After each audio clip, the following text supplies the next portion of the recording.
Y'all interested in building a Ford 9-inch rear end from scratch? And what I mean from scratch is starting from nothing for a vehicle that does not have a 9-inch. Yeah, hang in there.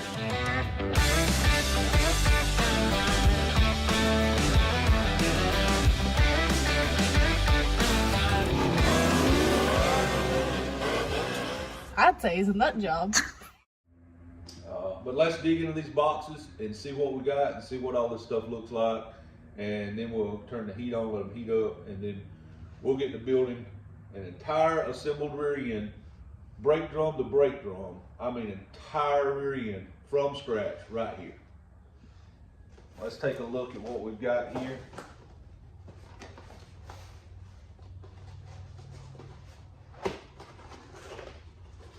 This is an installation kit. If you buy an installation kit, it comes with all your bearings. It comes with new bolts, shims, gasket.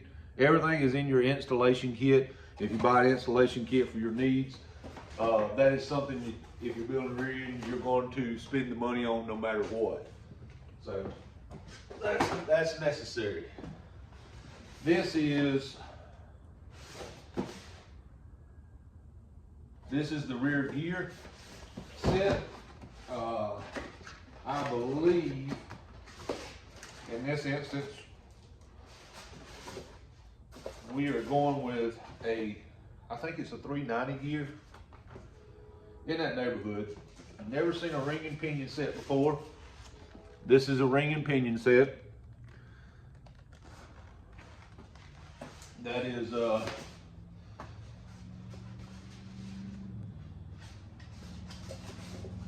again, that's a 390 here, I believe. I have to look at it.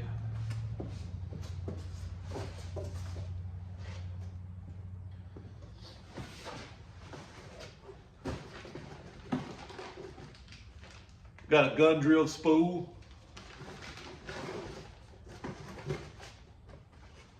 Oh, what do we have here?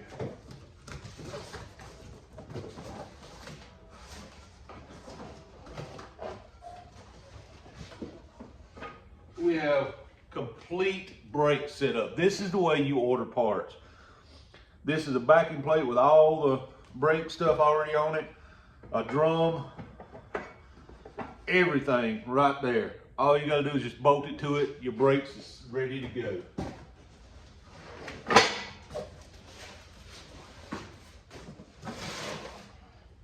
Hang on, let me get in here and hit y'all up with something. Now, I know before we even start, there's already two or three people out there ready to comment. Elephant in the room here is somebody on there is right now already typing without even hearing this part of the video. You can ride around on the street with a spool in the back of a vehicle. It won't hurt anything. It's okay. It's not going to tear it up. It's not going to explode. It's not going to rip your axles out.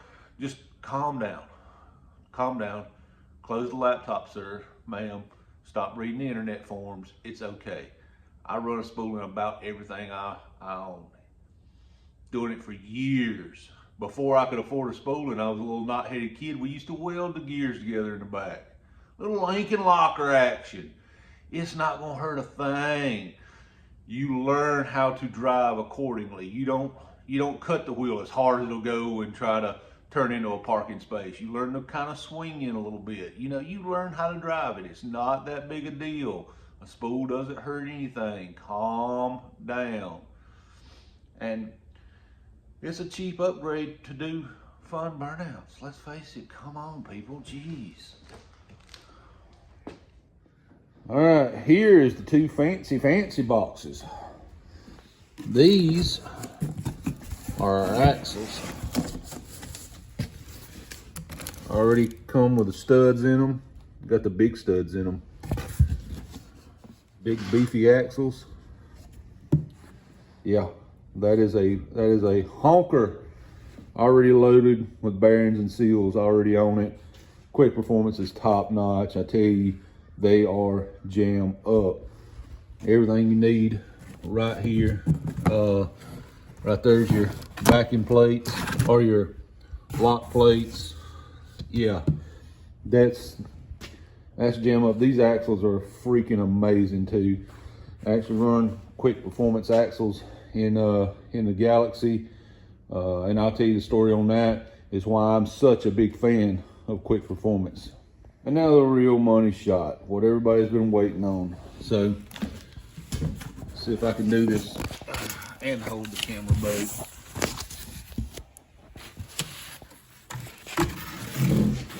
I got 2 pieces on it. Okay.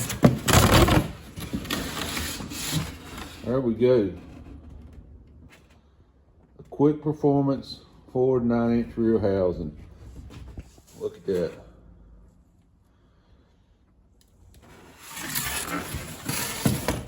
Look at the finish work on that. Look at those wheels, that finish work.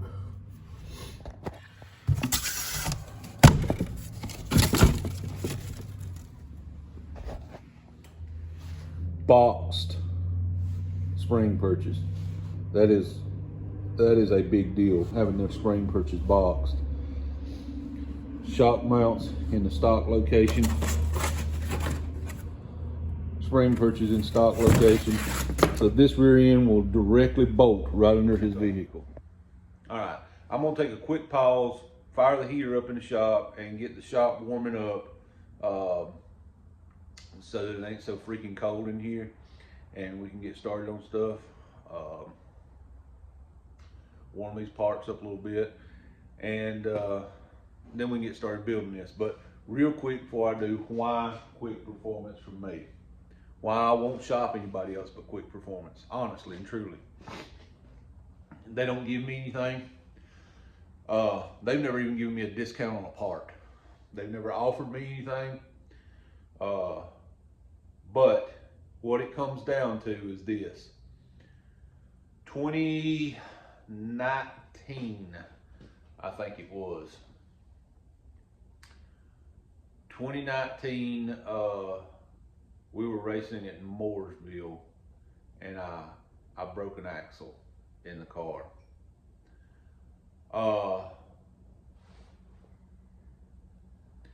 Trying to think of what the situation was. I believe that race had been rained out and they had to move it. You know, one of those rain rescheduling, rain check things. I can't remember exactly how the scenario went, but whatever the scenario was, I broke the axle at Mooresville, and because of some scheduling issues with, I want to say it was a rain delay. It could have been something else. I can't remember. But that was one of the months that we had 2 races in a month anyway. That race had gotten moved like a week because of rain. And anyway, when I broke the axle, we had like 10 days, and I had to be back at the track again. I think somewhere in that scenario. When we got home and when we had to leave, between the time we got home, we had to leave again. We had like 10 days. So I didn't know what I was gonna do. I called. You know what? I don't want to call any company's names. I called 3 other big name companies. And got pretty much the same response. I called, told them my situation, and told them I needed an axle, and they was like, "Oh yeah, we can make an axle." I said, "Okay, what's the turnaround time?" 6 to 8 weeks. I'm like, I've got to be back at the race in less than 2. And a couple of them were like, "Yeah, there's nothing we can do." One of them actually laughed about it. He's like, "That's not even possible." So at that time, I had never heard of quick performance. I know, you know, but it's true. I hadn't heard of them at that time. So a friend of mine sent me a text and said, "Man, call quick performance." I don't think it'll do any good, because this time a few days went by. So now I was like 7 days. I'm like, I don't think it'll do any good, to be honest about it. It just can't happen. So I decided I'd call him. I went through the usual spiel, and by this time, the usual spiel, you know, it wasn't the, hey man, listen, this is what it was like. All right, so here's the deal, broken axle, blah blah blah. You know, here's the deal. And before he could say anything, I said, hold on, there's a catch. I need the axles in like 7 days. He's like, oh yeah, it's usually a couple of weeks bare minimum. It's usually closer to 3, but it's usually at least a couple of weeks. And I said, I know, I understand, and I explained the situation. 2019 is actually when we won our first uh, uh, top 10 award. We actually finished 6th in the points that season. Had a good shot at 5th, but some things happened. Um, so we finished 6th that season, and this is one of those things where it was a pretty tight points race, and I wasn't sure. And I explained to him, I was like, I understand. That's just I'm in a points battle, and I was really trying to get 5th, and I'm barely hanging on to 6th, you know, and you know, it's kind of one of those things. I didn't need to tell him all this stuff, but you know, kind of frustration. You kind of talk. The guy on the other end of the line, I don't know what his name was or nothing. The guy on the other end of the line said, "Can you hold on for 1 second?" I said, "Yeah." That 1 second turned into 5 minutes, you know. But you know, it's one of those deals where you look at your phone, or do you hang up? No, you know. Comes back on the line, and he said he went back there and measured a set of axles that he thought was the same measurement as what I would need. And they turned out they were. He said they were a set of axles that they had built for another customer. And he actually called that customer because he was under the impression their project was not time sensitive. So he actually called that other customer and talked to them, and they agreed to let me have their axles, and Quick Performance just make them a new set of axles. And then he overnighted me those axles.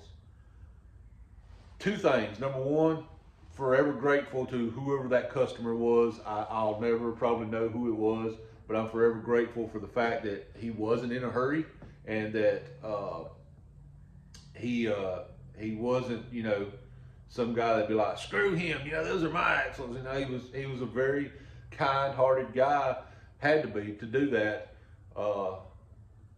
So the Lord puts the people in the right places at the right times for you. He always does. And 2, the customer service for that guy to even be willing to reach out to a customer of theirs and risk that customer going, screw you guys, I'll never call you again, you know, that kind of thing.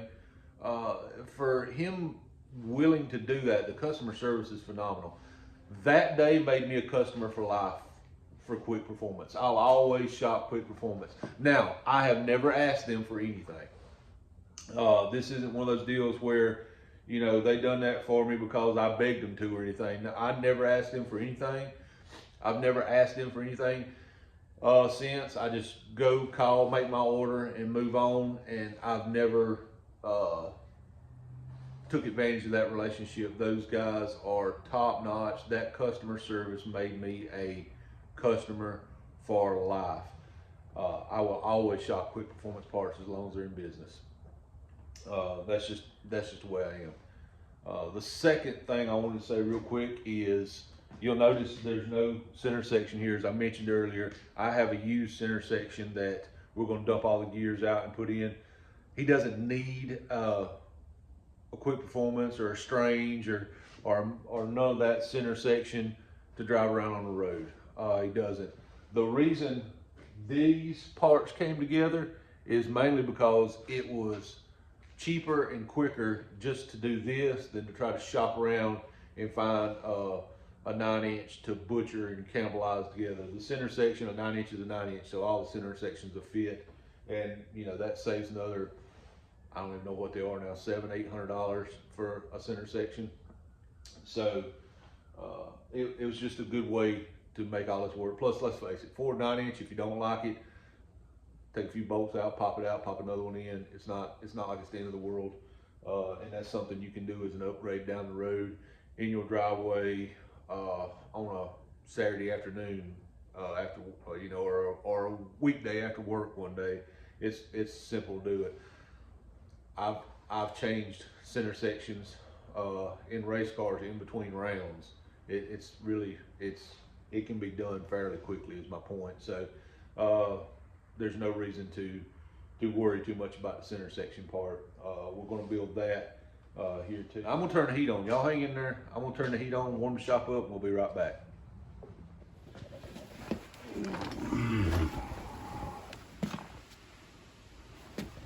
Alright, so the first thing we're gonna do is rip this thing apart. This is a old center section that I have laying around. I keep a bunch of them laying around. Dump all the guts out of it, and then we got to clean it real well and get a coat of paint on it, and then can start the assembly process.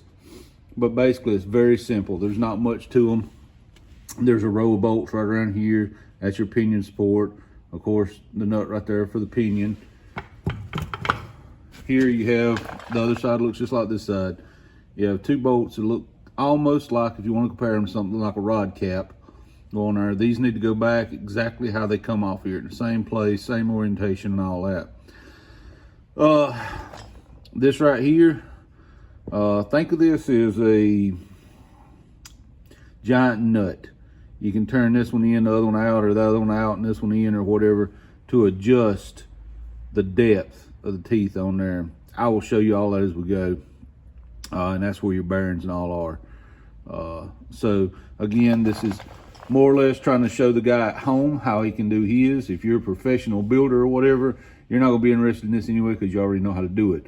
This is to show a guy at home in his own garage how he can quickly just pull one of these apart and be done with it. So that's what we're gonna do.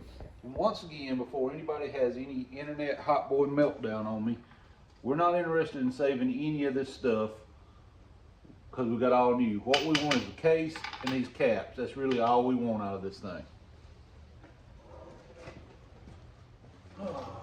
All right, let's make sure everybody can see what's going on here. First thing I'm gonna do is just pick a random spot. We'll brake clean.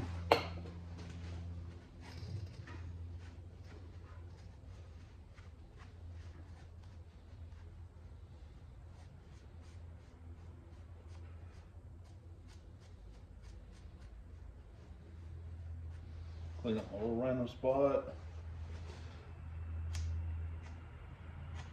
Make me a mark. And that, yes, I know that that mark will wash off and all the other nonsense that you're gonna say. Just be patient. You'll see my grand scheme of things. Just be patient.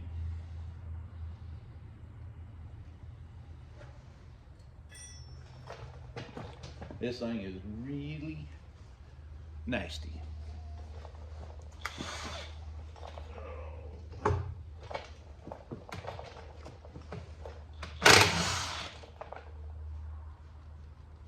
Up there.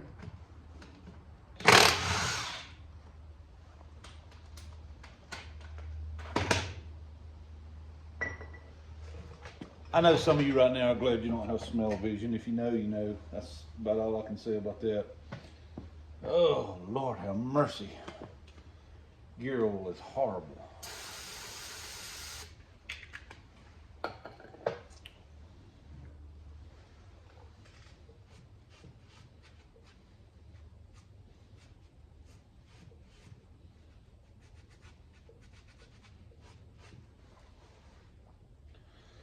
Brake clean.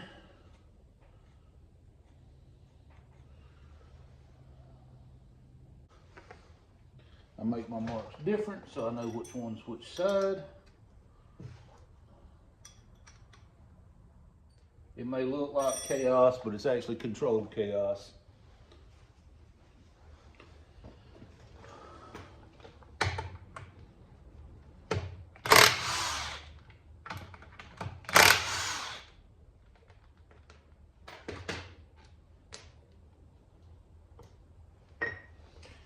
All right.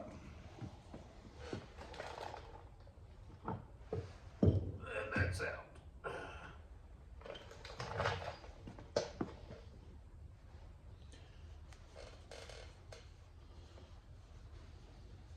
and show you exactly what we got. To do that, there's these bolts here that you really can't see because there's so much crud on them. Hang on, we're getting there. Let me knock some crud off this, get the bolts out of this, and then you can see how this comes apart. All right, once we take the bolts out, lay them to the side. This pulls off of here.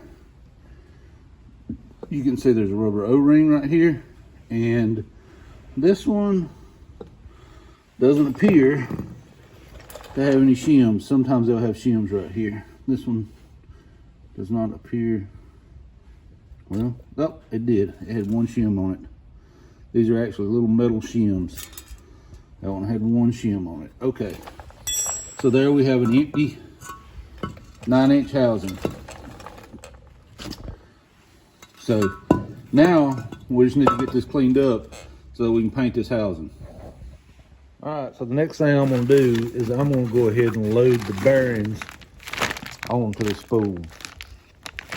Get that going while, well, quite honestly, while it warms up enough to even paint the center section. So get this going. Okay, this is crammed over here on the side of my shop that I don't use very often. I don't drag it out very much. So, gonna have to do a little tight quarters right now because I don't really use it that often. And normally I am the guy who shows you how to do everything at home in your home garage. No tools needed, no specialty tools or none of that. It's gonna be kind of an exception to that because a press really does make life better. Can you do it without a press? Abso-freaking-lutely. You could heat your bearings up in your home oven, stick this in a freezer for a minute, pop them right on there, walk away, let them cool on their own naturally, and it would do it. Much as I showed. Did I show you how I done the rods? I don't know if I showed you how I done the rods. I need to get that video uploaded and show you how I do pressed on rods if you don't have a rod kiln. Anyway, let's look at this spool. Isn't that a nice lightened spool? Very, very cool. So let's dig out the proper bearings, and I'm gonna have to make an adjustment, I think, on. Yep, is it all the way up? I don't know. We may have to make an adjustment and real quick on the floor of this, and then I'll show you how to pop these on. All right, so we got the floor of this moved down a little bit. This is where our installation kit starts coming in handy with all the doodabbers in here. We've got a pair of bearings, and you can't screw them up. So there's only one way they're gonna work. So rest assured that you're okay if you've never done this before. So here's a set of bearings. See how that doesn't fit over there? It's way too small. Can't screw that up. See what I'm saying? So then you come up here, grab your other set of bearings, and everything's in this vacuum sealed paper, which is nice. It keeps everything organized. It's hair aggravating when you go to try to take stuff out. But grab your others. See how that, like it wants to go over but doesn't? That's your huckleberry. They come with these races. Now these can only go on one way. They have to go on so it's, if you look at it, it's tapered. The taper goes out towards the drums or out towards your brakes. Put them on this way, you're screwed up because you got to put this on when you tighten everything down, and that has to go on the outside here. You see what I'm saying? I only go one way.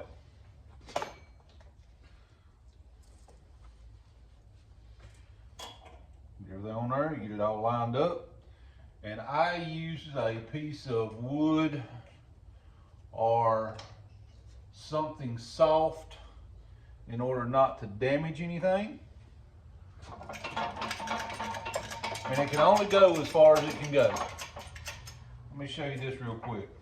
If you look at the spool, it has a lip. It can only go as far as it can go. See what I'm saying? Don't even worry about screwing that up. You're not going to screw it up.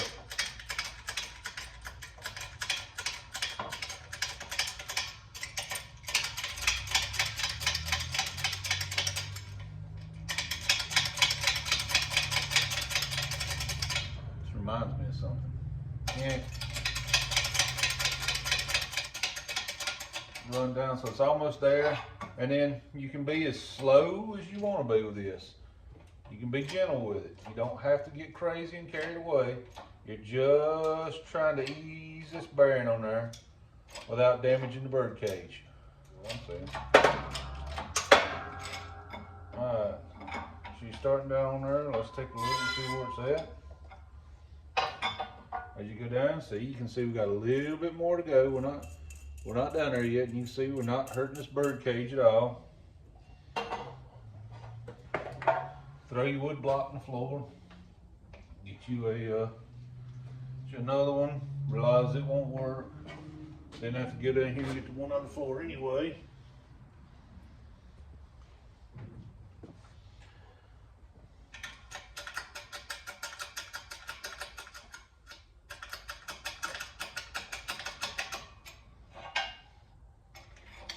And give it its time. Again, you don't have to rush this job.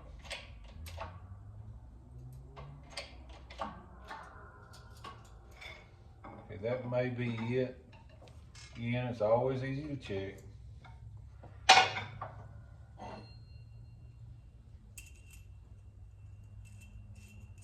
Yep, you can see we're down all the way now. That's what we wanted right there. And this is the little race that goes on those pieces we showed you a while ago. So, yeah, buddy. Now all you gotta do, flip it over. We'll do the other side. Be right back. All right, so my workbench for the day is my chair. Line it over here because, well, all my workbenches are actually full at the moment. So now we've got our bearings on. We'll get our ring and pinion out, and we're gonna put our ring gear on. The ring gear technically will bolt on here any way you put it on here. So yes, you could technically put it on wrong, but you would really not have to be paying attention to put it on wrong. The ring, and it'd be kind of embarrassing, the teeth on the ring gear will go, if it'll stop moving, will go toward the long side. So the smooth goes back here, and there's actually a lip right here. So you really shouldn't be able to put it on backwards because there's a lip right here that the inside of that ring gear sets on. Now I say you could because technically if you put it on right here, even though there's no lip or nothing, you could wiggle it around till it lined up with the holes and bolt it on. So you could put it on backwards, but you would have to really not be paying attention because this machined lip right here is made for that gear to sit down over. All right, so the ring gear out of here, and need to wipe it off with wherever I laid my rag at the moment. Right here. I need to get all the styrofoam peanuts off of it. Nice and cleaned up. Now, if you ever find yourself with a ring and pinion and you don't know what it is, it's going to be hard to see in this light. But there's a series of numbers right here. Let's see. They're right here. Now, I'm not going to go into a whole lot of detail on that. What I'm going to tell you is you can take these numbers right here, do some math, bam, boom, bam. You know what your gear ratio is. You can find plenty of information on that on the old interwebs. You don't need me to tell you that. So, put this on here, and since this is drilled for a dual pattern, we're going to line our pattern up. And then we're going to go right back to our install kit, and it comes with new bolts. Now, don't panic on me. I know somebody out there right now is going, he didn't put no Loctite on them bolts. He didn't put no Loctite on them bolts. He didn't put no Loctite on them bolts. Calm down. Calm down. Calm down. I'm going to do that. What I need to do first is I always stick them in here and start them. That way I know I actually have all the bolts and that there's none missing. So just calm yourself down.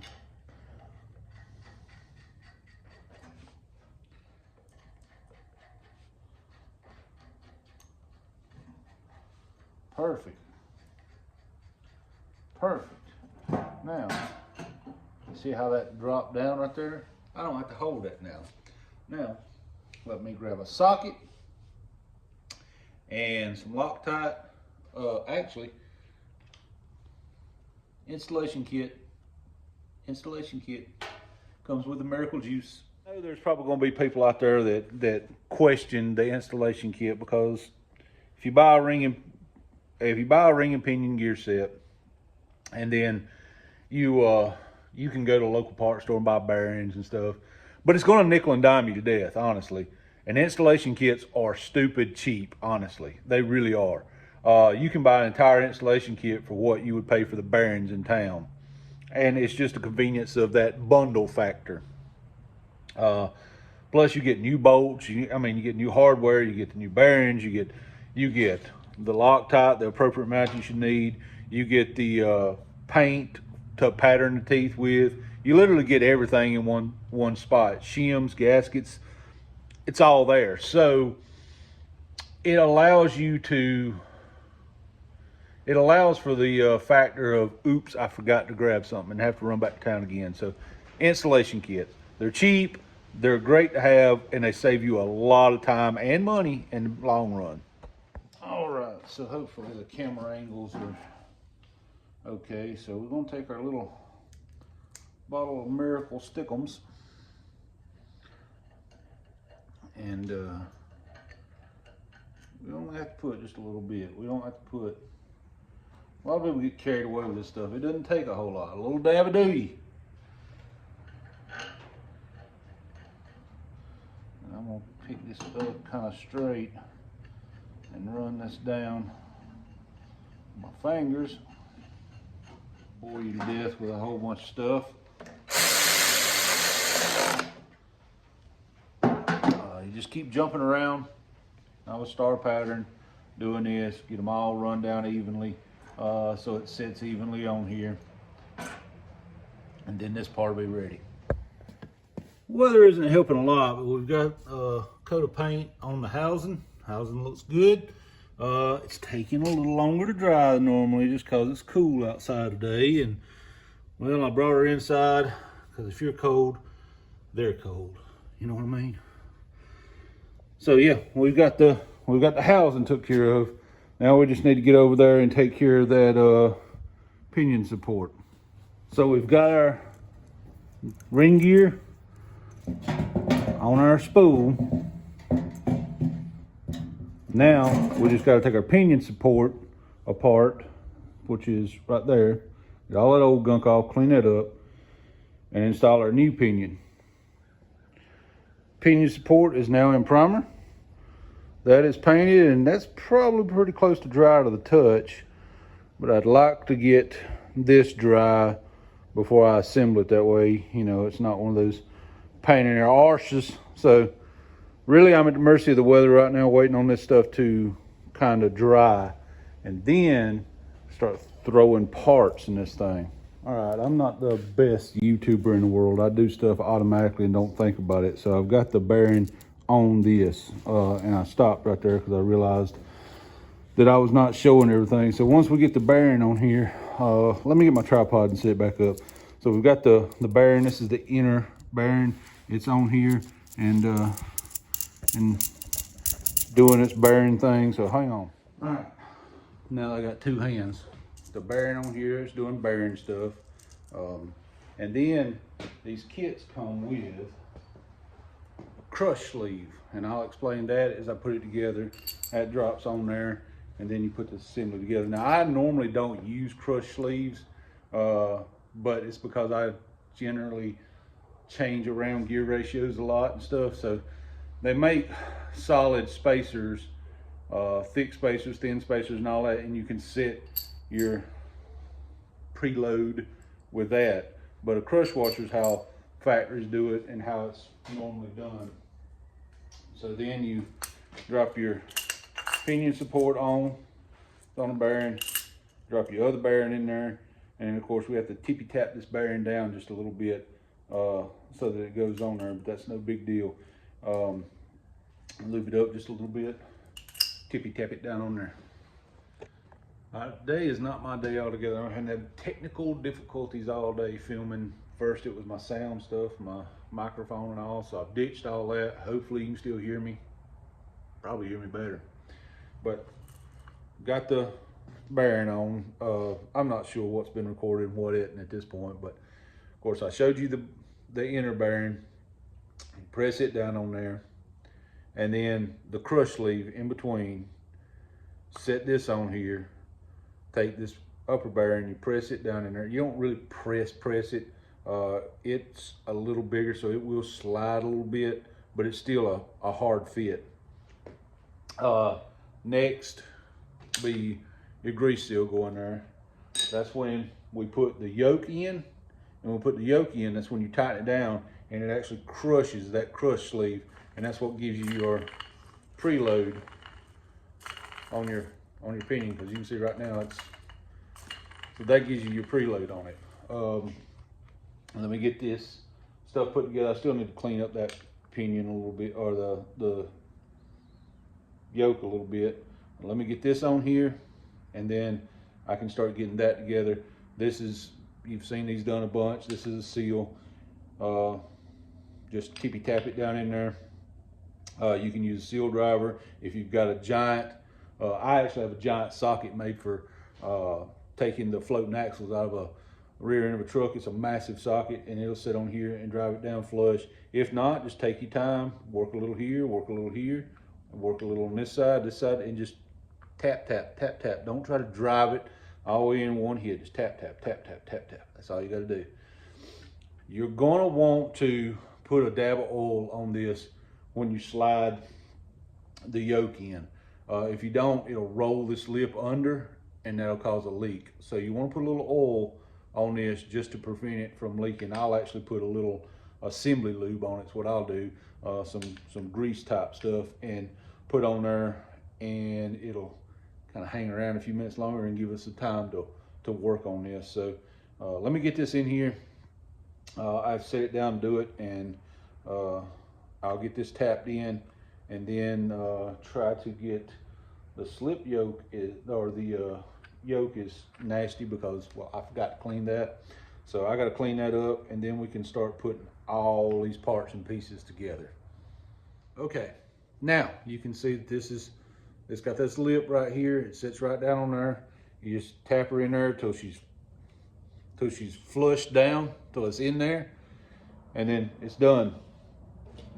One thing you don't want to forget to do, and I'm gonna put a dab of oil on this, is this your seal that goes right in here. It's just a rubber O-ring, sits right in there. Put a little dab of oil on this. You want to put a little oil on that, because if you don't, when you go to set it down in there, it could roll that lip on that seal, and again, it could cause a little leak, and you're trying to prevent the leaks. This is your shims to move this in and out, and we don't know what we need to do there just yet till we get everything kind of bolted together and see if we need to move stuff.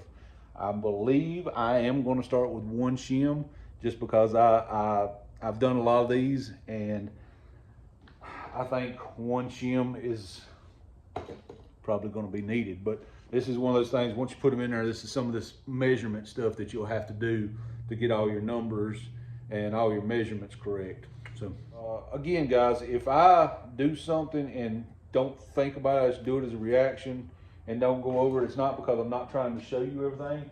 It's because some of this stuff is just second nature to me, and I honestly forget to say anything about it. It's just something I do. Call it beginner's YouTube. It will get better, I promise you. Just bear with me. Okay, so right down in here, there is a pinion support bearing. I just knocked the old one out. But honestly, there's probably nothing wrong with this one, but I change these anytime I work on the rear end, because, well, it comes with the kit and it's cheap. These bearings come out through the front. So you roll around on the back here, tap, tap, tap, tap, and you pop this bearing out, and then goes in from the front, just a little tap, tap, tap, tap, goes right in there. Not a problem at all to put these things in there. All right, so then we're gonna do, I'm gonna go ahead and put one shim in here. Now I know I do things a little unorthodox, but these holes in this thing, these holes are not symmetric. So you gotta roll around till you find the pattern.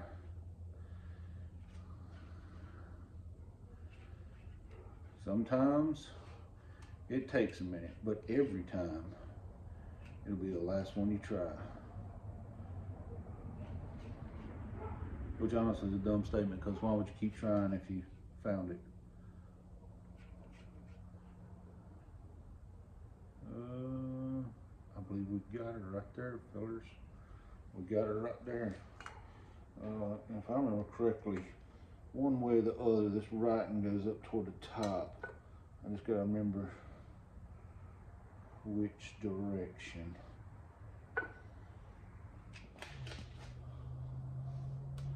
These are part of the bolts.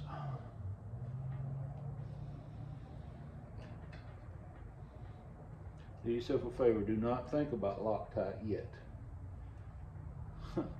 You still have to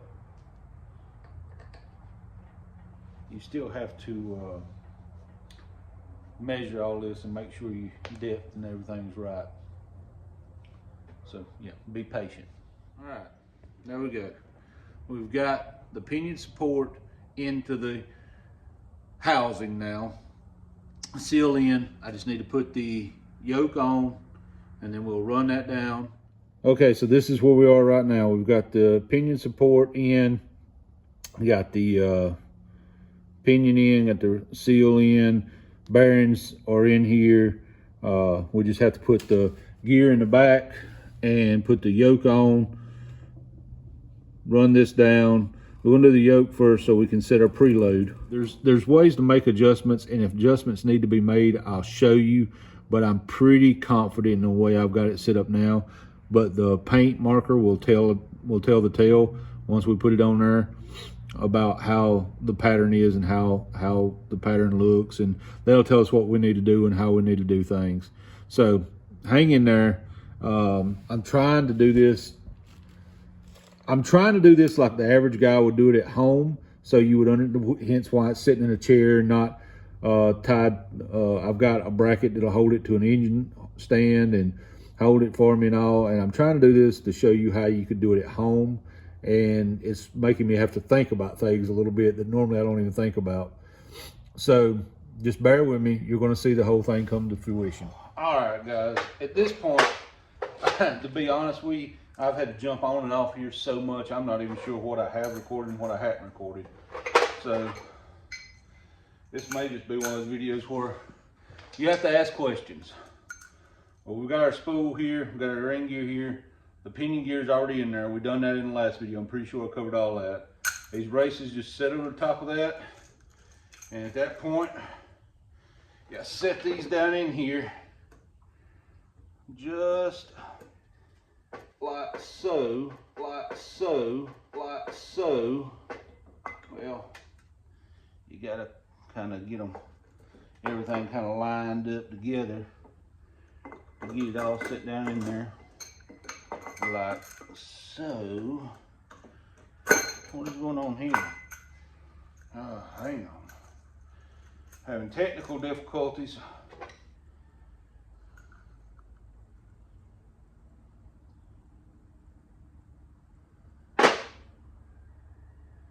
What the hell?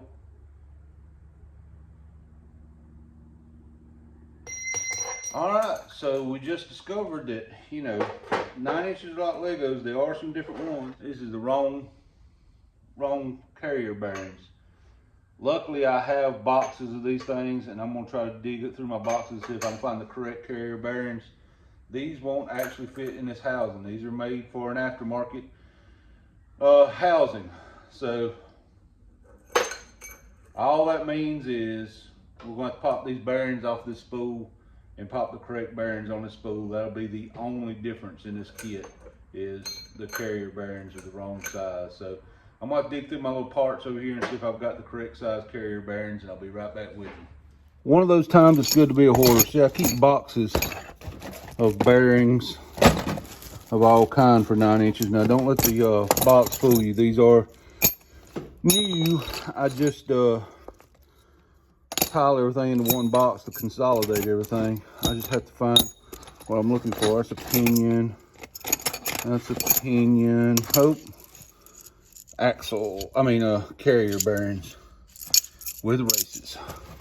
Yeah, I always pay. I got a whole tub full of course it's the one all in the back. Got a whole tub full of boxes of 9-inch. See, this isn't the first time that someone has asked me to build them a rear end and the wrong parts get ordered.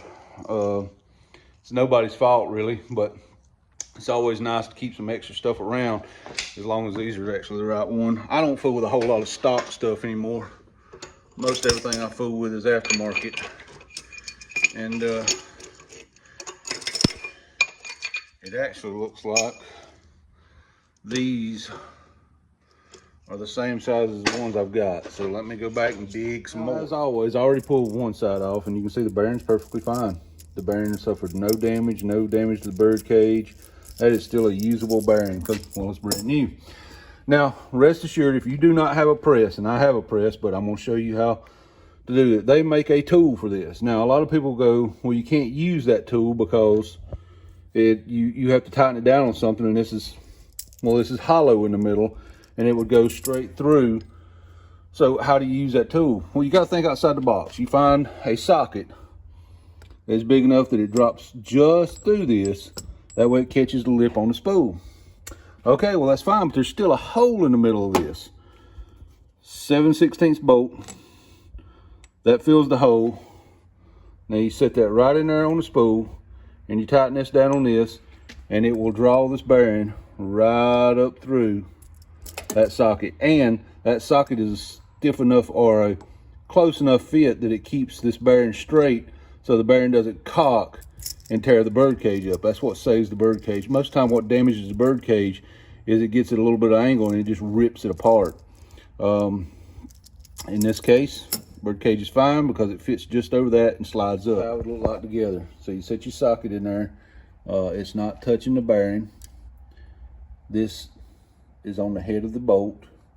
This catches the bottom of that, tighten this down, pulls that up.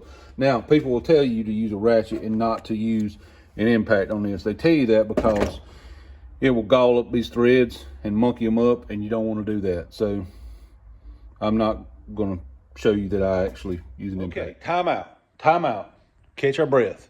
What you've seen right there can absolutely mind lock some people. We had the original installation kit there with the bearing that the outside diameter was too big to fit in our housing. Oh man, there's a bug flying by and I smacked it and killed one of them stink bugs. Woo! Ugh. They're named right. Ugh. Anyway, the outside diameter of that bearing was too big to fit in our housing. Oh, wait a minute. Let me dig through my pile of parts. So this is what we started with. The outside diameter was too big to fit in our housing, but the inside diameter fit our spool. So I ran and grabbed some out of my parts stash. The outside diameter's right, but the inside diameter wouldn't fit our spool. Oh Lord, what do we do now? Now, it would be easy to get locked up mentally, but you got to figure your way out of a problem. And here's how you do it. Here's what we did. So I knew that this fit this, but not the case. This fits the case, but not this. So grab your calipers, and of course, it always helps to grab the biggest set you've got to do the job with. And if they made one that's 12 foot long, that probably would have been what I grabbed. But anyway, measure this, and we got 1.78 for our inner diameter. We know that's what we need. We measure this, and we got 2.88 as our outer diameter. So we get to digging around online, and we find these are in a Napa box, but these are actually Timken bearings. We find some Timken bearings that measure the measurements we need. But what I done was I went online to the trusty little pocket computer here, as Derek calls them. Went online and I put in my measurements. And I Googled Ford 9-inch carrier bearing, 1.78 ID, 2.88 OD, and it sent me to a Timken bearing right off the bat. So then I was able to find these Timken carrier bearings that will work on both the spool and the housing and solves our way out of the problem. See, right back where it was, only now everything fits in there. It's as easy as that. We'll put our little adjusters in here, put our caps on. Man, we're gonna be right back where we needed to be. Okay, now, we set our little adjusters in here. I'm gonna wipe them down. You want them, these adjusters, to have a little oil on them. Helps them do the adjusting thing. Put that in there.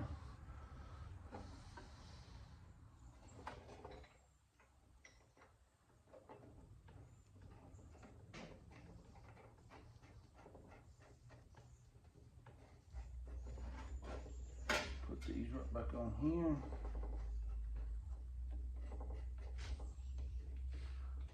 Now, the way we want to preliminarily set this is we want to set this so there's just a little bit of wiggle, but not a lot of wiggle. So you see how that flops around? Yeah, I want to take some of that out. So in order to take that out, I gotta turn this one in and this one out.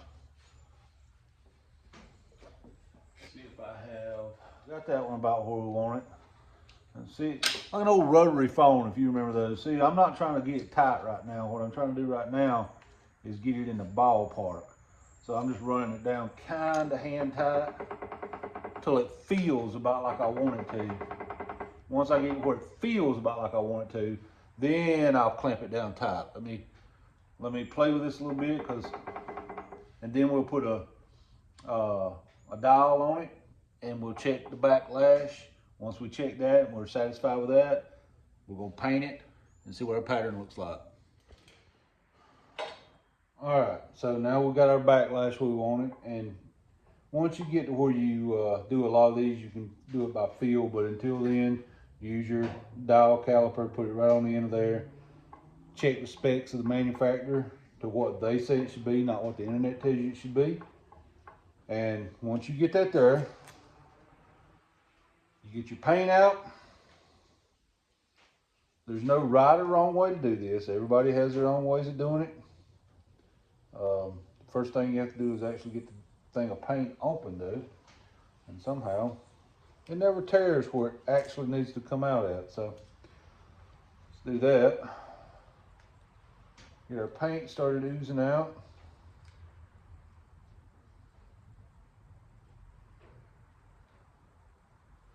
And I actually put it on the brush. And you come in here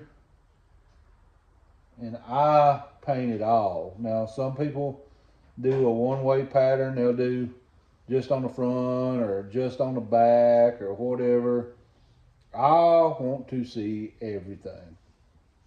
So I will paint about 3 teeth, front and back.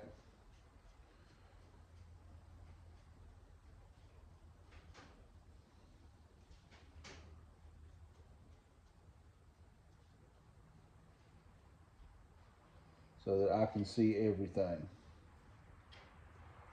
All right. I have front and back of this one, front and back of this one. Let's just do the front of this one to go with it. But roll the gear now.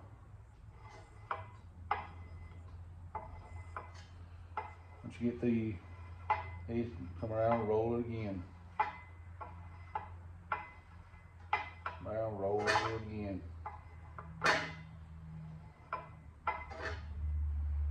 And then I'm going to go all the way around after I do that. And I'm going to turn around and go all the way around this way.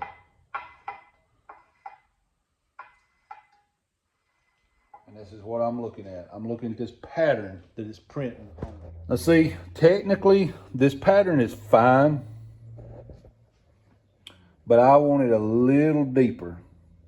So what I'm going to do is I'm going to move this side in a little more and this side out a hair, and that's going to bring my pattern a little deeper. See, I don't hate this pattern. We're getting closer, but I'd like for this pattern to be, I like the depth of it, but I'd like to be just a hair more toward the center. Right now it's toward the inside. I'd like for it to be a hair more toward the center. So we need to get it in there just a little deeper. All right, we got our kind of pattern like we want it now. It's very centered. This is not the paint I put on there. It's the paint that's transferred. I like to look at the transfer paint. Very centered. Looks good. Looks like a good pattern. The pattern looks good in there.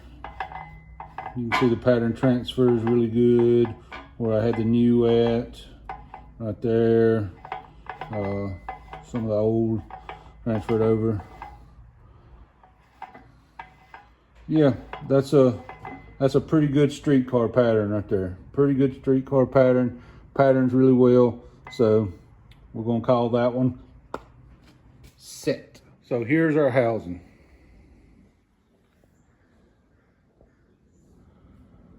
Some things to note. Well, one, was gonna paint it before I put it together, but Mother Nature has a different idea and it's sprinkling a little bit. And just going to assemble it and tape off some things and then put it together. But here's some things to note. Check out the fact these are fully boxed spring purchase, fully boxed all the way around. That's important if you want to put power to it. Now I know this is for a street vehicle, but if you want to put power to one, fully boxed is the way to go. Stops you from crushing your purchase when you really give it all the beans. Look at how this is more of what they would refer to as a NASCAR style housing, how it's angled and comes in deep into the tube because the tube goes all the way down into here. So very, very good housing. These billet ends on them, very nice housing. Now you'll notice that this does not have the stud sticking through for the housing to sit in. They send them, think like a lug nut. I'll get this to focus. How they have the teeth to bite in right here. So we have to go around and put all these in. You don't necessarily have to watch me do this because that's not exactly going to be the most exciting job. But the basic idea is goes around on the inside, pushes through, and then there's a few different ways you can do it. You can get in here and do a little tippy tap, drive them in there. You can get you these are nylock nuts that come with it. You can get you a regular nut and a spacer and tighten down on it by hand and pull them through there. Whatever you prefer to do to get them through there, but they go through there pretty easy. I mean, just dropping it down, you can see it goes most of the way in, just dropping it down. So these are really there just to hold it in place while you set the chunk in and get everything tightened up. Okay, you can see I got about half of them in here, still working, and it's really that simple. You just put it through here, put you a couple washers or something on there, tighten this down, pull it through. But please tighten these with a wrench or a socket and a ratchet. If you try to tighten these with an impact, what you end up doing is gawing the threads and stretching the threads out on them. You'll do it every time, no matter how careful you think you are. So you need to do it by hand. It is tedious, it does take time, but it's one of those, the end results justify the means, right? So we want a nice product, so got to take your time to do this the right way. All right, we still got to put the axles in and the brake kit on, but we assembled a third member. We put the third member in the housing, put all the studs in, got everything tightened down now, and lay it on a chair. It shows you this is literally something that anyone can do in their home garage. You just have to think through a couple things and work through a couple processes. Now I'm gonna drop the axles in, put the backing plates on. We want to paint it, but I can't exactly paint it right now because it's raining a little bit. So I'm gonna put all that stuff together, and then I'm going to, when the weather dries out, I'll just tape off stuff and shoot paint on it then. Really nothing to see. I'll show you putting in one axle. We'll stand it up on its end here on the garage, and we'll drop in one axle on the top. The other side does exactly the same. There is no difference between the two other than the length of the tube here. But there is no difference in the axle. So you do one side the same as you do the other side. It's no big deal. So I'll show you one side, and then we'll call her done. All right, I got the axle propped up here on a piece of cardboard at the bottom, standing straight up, easier to see that way. We're gonna grab our brake backing plate And these are pretty dummy proof, but just remember your bleeder goes to the top. Here's your axle. Here's the top of the axle. Bleeder goes to the top. These are kind of D-shaped anyway, so bam, sits on there just like that. No real big deal. These kits come with these special the special hardware here. If I can get, it's got shape to it so it catches the back of the axle tube. Actually, you can start these before you set this on here. It'll help you line up what you're doing, just like that. Now, there's another piece that's going to go on here, but I'm going to stick that on there right there just so that doesn't fall through while I'm lining the others up. Put that on there, and then we drop the axle through, and there's a retaining clip that goes on the end of the axle here. I stuck it in my pocket. A clip, the axle goes through there, and that clip sits right in there. Again, it's kind of shaped like it too, so the clip sits right in there, pushes the axle down, holds the axle in place. It really is kind of dummy proof. I say that not to be a challenge to anybody, but it really is kind of dummy proof at this point. Things have shapes in places, so it makes it kind of easy to deal with. But at this point, you turn around, you drop the axle in here. Now I'll put a little grease on this right here to make it slide in a little better. You don't have to. You don't have to. But I'll actually put a dab of engine assembly lube on it, just a dab.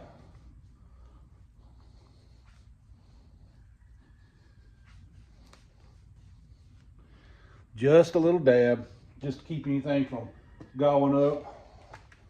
Same thing on these splines, because remember, just like your engine does when you build a new engine, this thing is dry in there right now.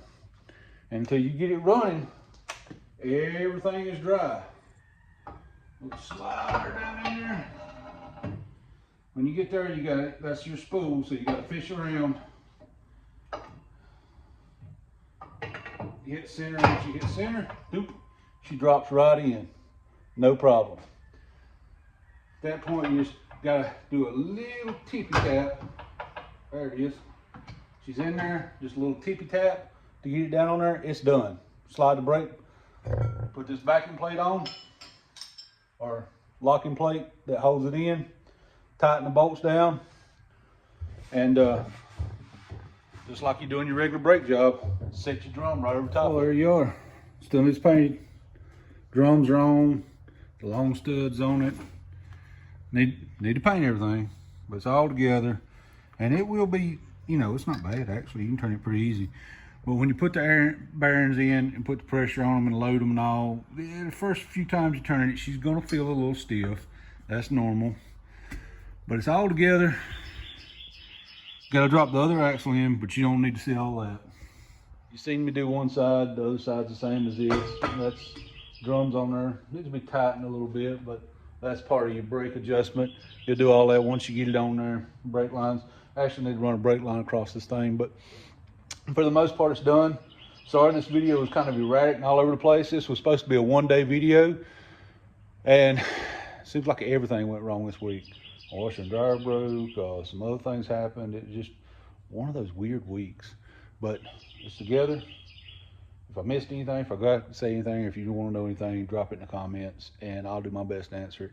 Hope the Lord bless you more today than he did yesterday. God bless y'all, and I'll see you on the next one.